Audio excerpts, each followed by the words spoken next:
ಮುಂದೆ ಬರೋದಕ್ಕೆ ಮುಖ್ಯವಾಗಿ ತಾಯಿ ಕಾರಣ. ಅದಕ್ಕೊಂದು ಉದಾಹರಣೆ ಕೊಡ್ತೀನಿ. ಲಂಡನ್ನಲ್ಲಿ ಒಂದು ಇಂಟರ್ವ್ಯೂ ನಡೀತಾ ಇತ್ತು. ತಮಿಳುನಾಡುವ ಒಂದು ಹಳ್ಳಿನ ಏನಪ್ಪ ಅಂತ ಹೇಳಿದ್ರೆ ಒಬ್ಬ ಲೇಡಿ ಪೆಪ್ಸಿ ಅಮೇರಿಕನ್ ಕಂಪನಿಯ ಮ್ಯಾನೇಜಿಂಗ್ ಡೈರೆಕ್ಟರ್.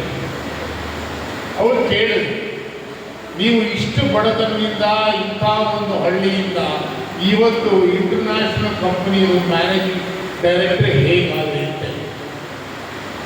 ಅದಕ್ಕೆ ಅವರು ಉತ್ತರ ಕೊಟ್ಟಿದ್ದು ಕೇಳಿದ್ರೆ ಆಶ್ಚರ್ಯಪಡ್ತಾರೆ. ಏನು ಅಂದರೆ, ಇದು ಎಲ್ಲ ಸಕ್ಸಸ್ಸು ನನ್ನ ತಾಯಿ ಹೋಗುದು. ನನಗೆ ಪ್ರತಿದಿನ ಊಟ ಮಾಡೋದಕ್ಕಿಂತ ಮುಂಚೆ ಒಂದು ಪ್ಯಾರ ಕೊಡ್ತಾರೆ.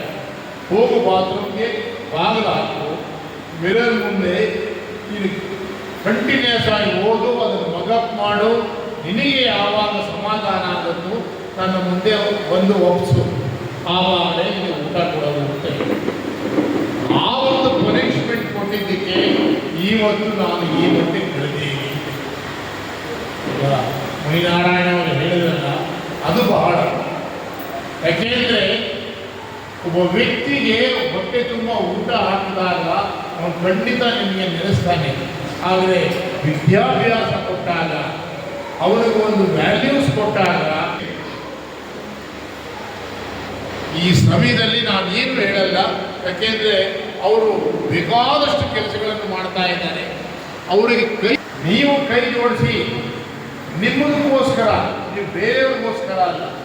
ಅಟ್ಲೀಸ್ಟು ಬೇರೆಯವರು ಮುಂದೆ ಬರಲಿ ಬಿಡಲಿ, ಬೇರೆ ಮಕ್ಕಳು ಮುಂದೆ ಹೋಗಲಿ ಬಿಡಲಿ, ನನ್ನ ಮಕ್ಕಳಾದರೂ ನಾನು ಅಕಸ್ಮಾತ್ ಬೆಳೆಸ್ತೇನೆ ಅಂತ ಜವಾಬ್ದಾರಿನ ನೀವು ತಗೊಂಡ್ರೆ ಖಂಡಿತ ಆ ಮಕ್ಕಳು ಇವತ್ತಂದಿರೆ 10 ವರ್ಷ, 20 ವರ್ಷ, 30 ವರ್ಷ ಆದಮೇಲೆ ನಿಮ್ಮನ್ನು ನೆನೆಸ್ತಾರೆ.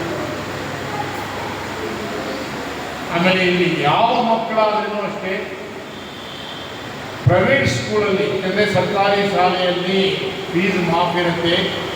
ಆದರೆ ಪ್ರೈವೇಟ್ ಸ್ಕೂಲಲ್ಲಿ ಯಾರಾದರೂ ಸೇರಿಸಿದರೆ, ಇಲ್ಲ ನನ್ನ ಮಗಳಾಗಲಿ ಮಗ ಆಗಲಿ ಪ್ರೈವೇಟ್ ಸ್ಕೂಲಲ್ಲಿ ಓದಬೇಕು ಅಂತ ಹೇಳಿ ಸೇರಿಸಿದರೆ, ನಿಮ್ಮ ಕೈಯಲ್ಲಿ ಫೀಸ್ ಕಟ್ಟೋದಕ್ಕೆ ಆಗ್ತಾ ಇಲ್ಲ ಅಂದರೆ, ನನಗೆ ಒಂದೆರಡು ಆರ್ಗನೈಸೇಷನ್ ಗೊತ್ತಿವೆ. ಮಾರ್ಚ್ ಏಪ್ರಿಲ್ ತಿಂಗಳಲ್ಲಿ ಅದನ್ನು ಕಾಂಟ್ಯಾಕ್ಟ್ ಮಾಡಿ, ಮುನಿನಾರಾಯಣವ್ರ ಹತ್ರ ಮತ್ತು ಇಲ್ಲಿ ಎಲ್ಲರ ಹತ್ರ ನನ್ನ ನಂಬರ್ ಇದೆ.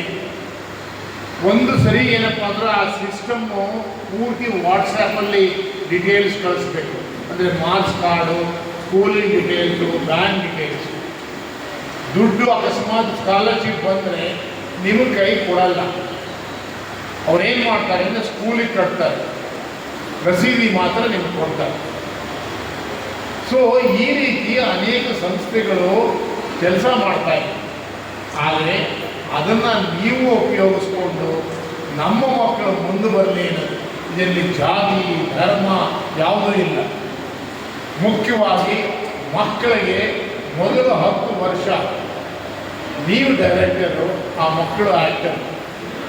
ನೀವೇನಾದರೂ ಅವ್ರ ಬಗ್ಗೆ ಅಸಡ್ಡೆ ಮಾಡಿದರೆ, ಸ್ವಂತ ಹುಟ್ಟಿದವನೇ ಅಕಸ್ಮಾತ್ ಅವ್ರ ಅಪ್ಪ ಕೇಳ ನಾನೇನು ಮಾಡಲಿ, ಓದಬೇಕು ಅನ್ನೋದು ಬೇಡ. ನೀವು ಓದದೆ ಹೋದ್ರೂ ಪರವಾಗಿಲ್ಲ, ನಿಮಗೆ ಸೈನ್ ಮಾಡೋಕ್ಕೆ ಬರದೇ ಹೋದ್ರೂ ಪರವಾಗಿಲ್ಲ. ನಮ್ಮ ತಾಯಿ ಗೊತ್ತಿರಲಿಲ್ಲ. ಆದರೆ ಒಂದೇನಪ್ಪ ಅಂತ ಹೇಳಿದ್ರೆ, ಅವರಿಗೆ